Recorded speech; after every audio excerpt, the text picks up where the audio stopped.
Vamos lá, vamos aqui para a construção de gráficos. A gente vai ver que isso aí, né, agora é juntar tudo que foi falado de primeira derivada, de segunda derivada, de assíntota e tal, continuidade da função, limite, a gente junta tudo agora e aqui a gente tem um roteiro que eu até resumi aqui em relação à apostila. Na apostila, se for ver, esse roteiro está um pouco maior, porque ele destrincha aqui alguns deles, alguns desses itens que eu escrevo aqui na apostila eles estão quebrados. Aí eu preferi fazer uma resumida ali, né, dos itens que estão na apostila. Mas aqui a gente tem o passo a passo, pode ser mais resumido, pode ser mais destrinchado que nem está na apostila, sobre a construção de gráficos. Então, como é que a gente junta tudo que foi visto de continuidade, primeira derivada, segunda derivada e assíntotas para conseguir construir um gráfico do zero. Ou, já que agora a prova não é mais discursiva, não necessariamente construir um gráfico do zero, mas como é que eu consigo olhar para as opções e pegar a função que é dada no enunciado, olhar para as opções e saber, né, distinguir que gráfico que pode ser aquela função dada ou não. Então, esse estudo completo de gráficos agora é possível ser feito. Pode dar mais trabalho, pode dar menos trabalho, dependendo de quão feia é a expressão da função. De repente algumas contas ficam inviáveis, mas a gente tem aqui um roteiro que, para contas que sejam possíveis de se fazer, a gente sempre vai conseguir ter uma ideia e conseguir desenhar o gráfico de forma completa. Então, eu vou usar esses passos aqui para construir o gráfico aqui dessa função, que é um polinômio, né? Polinômio tende a ser um negócio mais tangível, né? Polinômio, normalmente polinômios, pensando em terceiro grau, eles têm uma cara assim ou assim. Isso é o normal de um polinômio de terceiro grau. Aí a gente vai, só que não só a gente vai chegar, né, concluir que o gráfico daquele negócio ali tem ou essa cara, não só a gente vai chegar a isso, mostrar isso, ver isso acontecer, como vai conseguir ver também os pontos interessantes aqui. Porque, por exemplo, se for um negócio desse aqui, por exemplo, repare que a função vai ter ponto de máximo, vai ter ponto de mínimo. Então a gente vai conseguir achar exatamente onde é que está o topo, onde é que está o mínimo. E também a função vai ter ponto de inflexão, que aqui, nesse ponto, a concavidade deixa de estar para baixo e passa a estar para cima. Ou se for aqui, também vai ter, né? Também é ponto de inflexão ali, só que deixou de estar para cima e passou a ficar para baixo.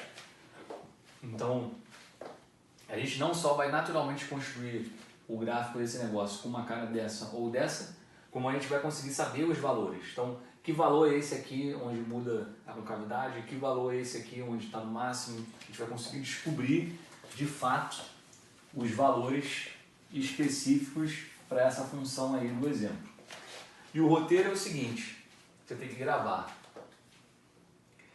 Primeiro é você analisar o domínio da função e você analisa o domínio da função também para analisar os possíveis problemas que a função pode ter de continuidade.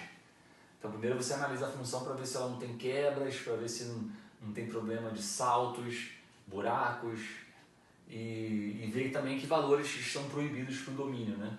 Então normalmente, aqui nesse estudo do domínio, por exemplo, quando a função tem divisão, os valores que zeram o denominador, você já consegue descobrir aqui, e isso aqui já vai ser uma pista lá para as assíntotas verticais, por exemplo.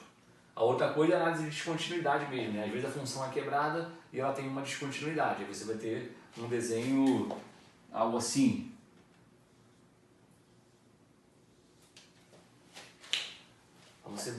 Você vai ter dois desenhos, né? Como se fosse. Você vai ter que estudar no final das contas esse pedaço aqui, vai ter que estudar esse pedaço aqui para depois juntar.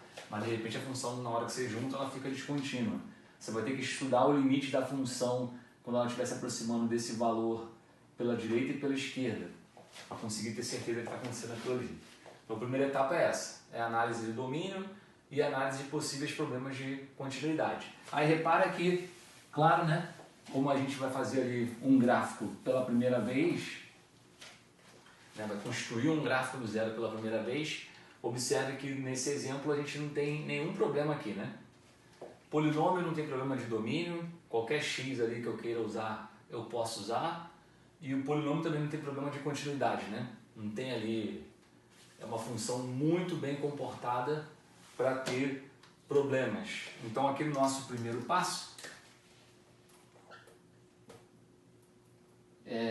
você pode ficar aí seguro em dizer que nesse caso não há problemas no domínio e nem de continuidade. E nem de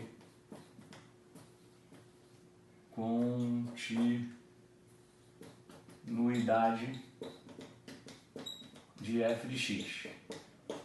Então, essa função aí existe para qualquer x real e vai ser contínua para qualquer x real. Então essa primeira etapa aqui não vai dar nenhuma dor de cabeça para a gente. Segunda etapa é achar as raízes. Repara que se achar as raízes, nem sempre você vai conseguir achar o valor exato das raízes, né? Dependendo da função, você pegar a função igual a zero e achar o x que zera a função pode ser bem difícil. Você tem que pelo menos ter nesses casos, você tem que pelo menos conseguir ter uma ideia de onde estão as raízes. Mas nesse caso, mais uma vez, é um exemplo simples, então a gente vai conseguir sim achar todas as raízes. Então aqui segunda coisa, raízes, né, é pegar todos os valores de x que zeram a função. Então eu vou ter aqui menos x ao cubo mais 3x ao quadrado igual a zero. Observe aí que eu posso botar x ao quadrado em evidência. Aí vai sobrar menos x mais 3 igual a zero. Então a gente tem que x igual a zero é uma raiz. Vai ser até o que a gente chama, né, que vocês viram aí na teoria de polinômios, vai ser uma raiz dupla, porque está ao quadrado ali o negócio. Ou x igual a 3 é a outra raiz. Nossa função tem duas raízes reais, x igual a zero, x igual a 3. Foi a segunda etapa. A terceira etapa, que eu continuo no próximo vídeo, vai ser agora a parte ali mais, para essa função mais hard, que vai ser estudar a primeira derivada e estudar a segunda derivada. A gente vai ver o que significa estudar a primeira derivada. Vai ter que ser estudar aquilo tudo que a gente falou lá. A gente sabe que o sinal da primeira derivada indica se a função está subindo ou descendo. Então você precisa estudar o sinal da primeira derivada. A gente sabe também que os caras que zeram a primeira derivada são os candidatos a máximo local, mínimo local e inflexão. Então não só vou ter que achar esses valores candidatos, como vou ter que saber também, vou ter que tirar a dúvida para ver quem é quem, para ver quem é inflexão, quem não é e tal. Então, e a mesma coisa depois para a segunda derivada. Na segunda derivada, eu sei que o sinal dela me diz quando a função está com a quantidade para cima ou para baixo, e sei que também na segunda derivada de lá que vem os pontos de inflexão. Então também vou ter que fazer esse estudo completo. Só já aqui para ganhar tempo para o próximo vídeo, a quinta etapa nesse caso é simples, que a quinta etapa para polinômios não é um desenho que tem assíntota, não é um desenho que vai ter problema de divisão por zero, porque nem divisão tem ali, e também não vai ter assíntota oblíqua, porque se eu faço aqui, né, assíntota oblíqua, você começa a achar quando você faz o limite de f de x sobre x. Você pega essa função aqui e divide por x, ela vai dar um negócio do segundo grau. Então, o f de x sobre x, quando o x tende a infinito, que é isso que tem que fazer, né, para buscar a assíntota não vertical, para aquele caso ali, como vai dar um negócio do segundo grau ainda, isso vai dar mais ou menos infinito. Então essa conta aqui no infinito de f de x sobre x é a conta que você faz para achar o m da reta. Mas como esse limite vai dar infinito ou menos infinito, isso é indicativo de que o m não existe. Teria que dar um número isso, né? O coeficiente angular da reta tem que ser um número. Não pode ser infinito ou menos infinito. Então uma coisa que eu já vou deixar aqui logo para adiantar é o seguinte. No quinto item, que eu já vou pular para ele aqui para deixar escrito, Polinômio é um negócio comportado e você vai poder dizer sempre você vai poder dizer que não há assíntotas.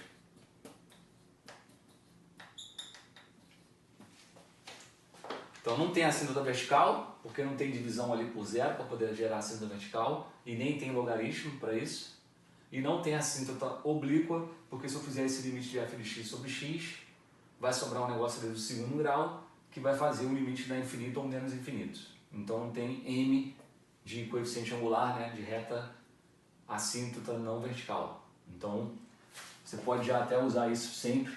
Polinômios são bem comportados, não vão dar para você problema de domínio, não vão dar problema de continuidade e não vão gerar assíntotas. É um trabalho a menos que você vai ter aí, né, algo, uma preocupação a menos que você vai ter para polinômios. Vamos então agora, finalmente, no próximo vídeo, passar aqui para estudar os itens 3 e 4. Que aí sim, sempre vai ter pano para manga para estudar, que é estudar o sinal da primeira derivada e o da segunda derivada para conseguir construir esse gráfico como um todo. Voltamos já.